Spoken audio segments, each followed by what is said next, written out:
د افسوس خبره دا ده بیا راته په صوبه کې داسې یو بې شرمه بې عزته سړی کېنولی دی چې هغه بابک صاحب د امن خبره کوي، د دې صوبې د پرمختګ خبره کوي، د دې د ترقۍ خبره کوي، د دې د آئیني اختیار خبره کوي، او هغه سپی کېنولی دی یو امپورټډ منسټر دی. هغه بله ورځ وایي بابک دا څوک دی بابک؟ زه خو دا نه پېژنم. او وایي که ستا ډېر ضرورت دي ته د کوره راوځې نو چې زه به ورقه در ولېږم. نو چېرته کوتیلال او چېرته لال د بدخشاه، چېرته بابک او چېرته تیاره؟ ته څومره د افسوس خبره ده یار. ته د هغه د لیول سړی نه یې. زما تعلق د پاکستان پیپلز پارټۍ سره دی، خو چونکې بابک اوس یو قومي هیرو دی، هغه د نیشنل پارټۍ نه دی، هغه د پیپلز پارټۍ هم دی، هغه د مسلم لیګ هم دی، هغه د جمعیت هم دی، هغه د جے آی هم دی، او هغه د عام ولس هم مشر دی. بابک یو هیره ده، د هغه حفاظت په دې ریاست فرض دی. د هغه د کور، د هغه د حجرې، د هغه د بچي حفاظت په دې ریاست فرض دی. او که بابک له څه وشو نو دا ولس پسنګ پسنګ د هغه سره ولاړي.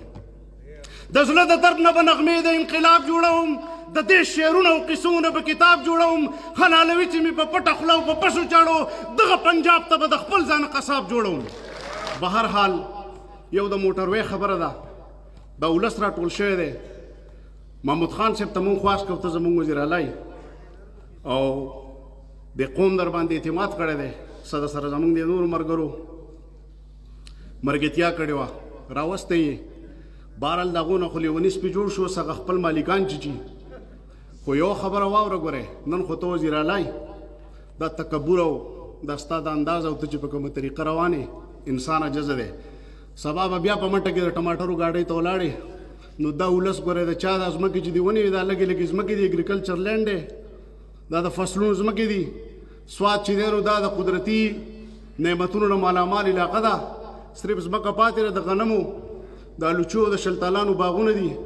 نو تا ته څه تکلیف دی؟ ته خو مشر یې، د مشر مثال خو د مور پلار دی، او خپل وزیر اعلی نو د پردو کارونه ولې کې سترګې دې پردی کړي دي. مهرباني وکړه دې قوم سره کښېنه.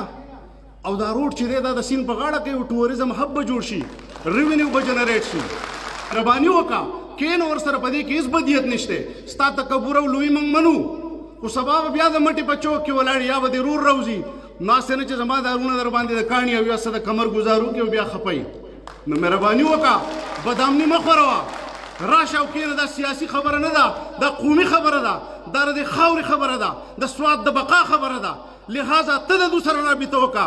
دا ستا کشران دي، دا ستا ولس دی، ستا وطن دی.